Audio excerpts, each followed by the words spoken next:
Assalamualaikum warahmatullahi wabarakatuh.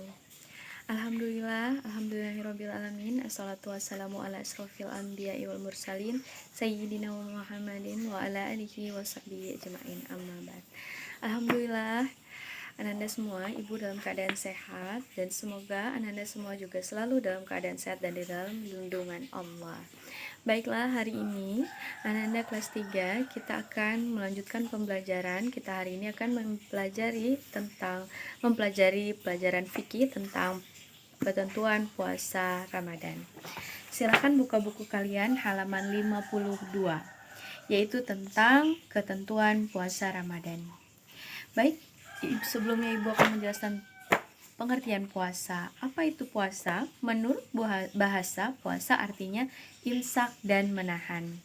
Sedangkan menurut istilah, puasa Ramadan adalah puasa wajib yang dilakukan umat Islam selama sebulan penuh di bulan Ramadan.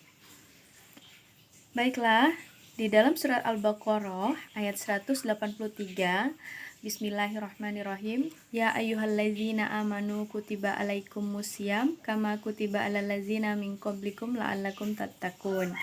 Wahai orang-orang yang beriman, diwajibkan atas kamu berpuasa sebagaimana diwajibkan atas orang-orang sebelum kamu agar kamu bertakwa. Berikut adalah macam-macam puasa wajib. Ada puasa apa saja? Ya, puasa wajib pengertiannya adalah puasa yang diwajibkan untuk dikerjakan oleh setiap muslim yang sudah dewasa dan berakal sehat. Contohnya apa? Puasa Ramadan, nazar, apabila kita punya niat sesuatu yang harus dibayar bila niat itu sudah terlaksana. Kemudian yang ketiga kafarat, misalnya kita melakukan pelanggaran, maka kita diwajibkan untuk berpuasa. Yang kedua adalah puasa sunnah. Puasa sunnah ini puasa yang dianjurkan untuk dikerjakan. Contohnya seperti puasa Arafah, puasa Asyura. Puasa Arafah itu jatuhnya pada tanggal 9 Zulhijjah. Puasa Asyura jatuhnya pada tanggal 10 Muharram. Puasa Senin Kemis. Puasa 6 hari di bulan Syawal juga. Yang ketiga adalah puasa haram. Puasa yang tidak boleh dikerjakan oleh umat Islam. Seperti apa? 2 hari raya. Nah, yaitu Idul Fitri dan Idul Adha. Jadi, di hari Idul Fitri dan Idul Adha itu tidak boleh berpuasa, kecuali hari keduanya sudah tidak apa. Kemudian puasa di hari tasyrik, tanggal 11, 12, dan 13 Zulhijjah. Jangan ya. Yang keempat, puasa makruh. Makruh, puasa yang sebaiknya tidak dikerjakan umat Islam. Contohnya, puasa yang dikhususkan pada hari Jumat di akhir bulan Sya'ban. Jadi nggak boleh ya puasa di hari Jumat. Puasa ini dilakukan terus-menerus sepanjang masa. Itu tidak boleh dikerjakan karena tidak mendapat pahala, hanya dibenci saja. Nah, selanjutnya cara menghitung datangnya bulan Ramadan. Yang pertama, bagaimana cara kita mengetahui menggenapkan bulan Sya'ban menjadi 30 hari? Yang kedua, ruqyatul hilal, melihat hilal atau bulan sabit awal bulan Ramadan secara langsung, tidak pakai alat. Yang ketiga, dengan menghitung ilmu hisab.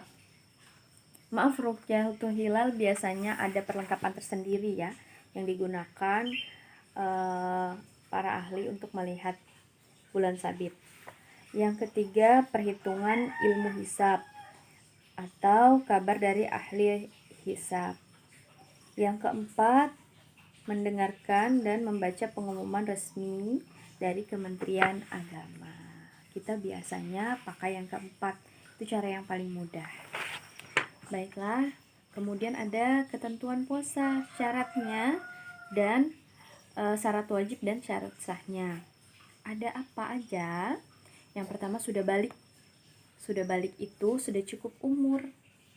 Nah, sudah mengerti, sudah bisa untuk berpuasa. Yang kedua, berakal sehat, mampu melakukan puasa. Syarat puasa, adapun syarat sah puasa, Islam, mumayyiz. Mumayyiz itu apa? Mumayyiz itu dapat membedakan mana yang baik dan mana yang tidak baik. Kemudian suci dari haid dan nifas. Tidak haid, tidak sedang haid atau datang bulan. Kemudian bukan sedang nifas, yaitu orang yang sudah melahirkan, tidak lagi nifas. Kemudian rukun puasa ada apa saja? Sebelum tidur ketika malam itu niat dulu. Ya, ketika malam kita niat dulu. Besok hari kita akan berpuasa. Bagaimana niatnya? Nawaitu shauma ghadin an adai fardis syahri ramadana hadhihi sanati fardhon lillahi ta'ala. Kemudian yang kedua, menahan diri dari segala yang membatalkan puasa sejak terbit fajar sampai terbenamnya matahari. Yang keempat, ada hal-hal yang membatalkan puasa loh. Yang pertama, makan sahur dan mengakhirkannya.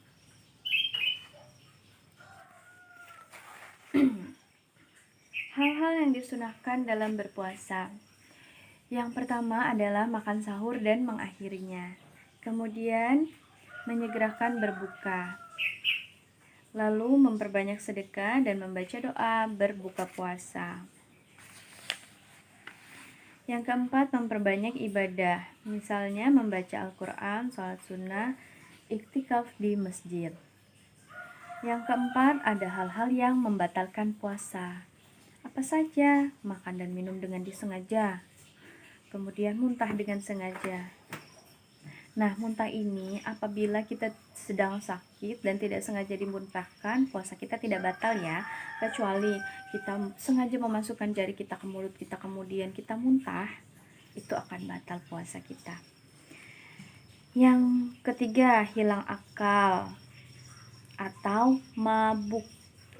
Yang keempat, murtad. Apa itu? Keluar dari agama Islam. Yang kelima, keluarnya darah haid. Yang keenam, berhubungan suami istri di siang hari. Selanjutnya, orang yang diperbolehkan tidak berpuasa. Ada siapa saja? Orang yang sedang sakit, musafir, orang yang sedang dalam perjalanan, orang yang sudah lanjut usia atau pikun, nenek, kakek, buyut-buyut yang sudah tua, bisa.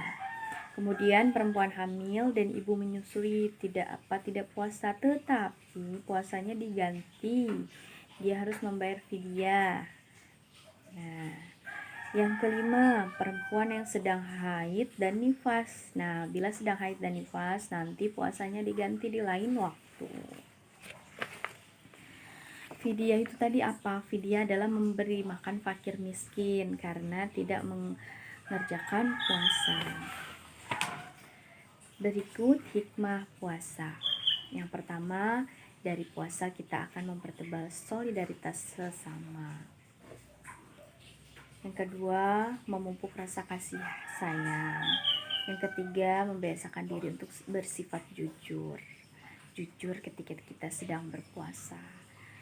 Yang keempat, melatih sikap disiplin, menyudahi makan sahur di waktu imsak.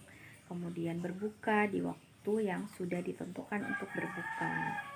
Melatih untuk bisa menahan hawa nafsu, bukan hanya puasa, menahan makan, tapi menahan amarah juga.